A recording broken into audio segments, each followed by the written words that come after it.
मनसे अध्यक्ष राज ठाकरे उद्या पुणे दौऱ्यावर. मनसेच्या उमेदवारांसोबत साधणार संवाद. उमेदवारांच्या प्रचार फेरी दरम्यान उमेदवारांची घेणार भेट. भाजप प्रचाराची सांगता फडणवीसांच्या उपस्थितीत होणार. मुख्यमंत्री देवेंद्र फडणवीस यांची उद्या पुण्यात सभा. अण्णामलाईवर शिंदे फडणवीसांची भूमिका काय? मुंबई तोडण्यासाठी भाजपची चाचपणी सुरू. मुंबईत अशा लोकांना बोलावून वातावरण खराब करणं सुरू आहे. राऊतांचा अण्णामलाईंवरून फडणवीसांवर निशाणा. गिरणी कामगार म्हणजे मुंबईचा अविभाज्य घटक. ठाकरे राजवटीत गिरणी कामगार उपेक्षित.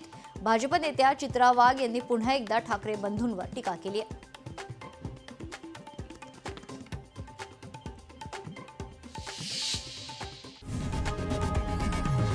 लोकशाही मराठी ऐका, पहा, जागरूक रहा.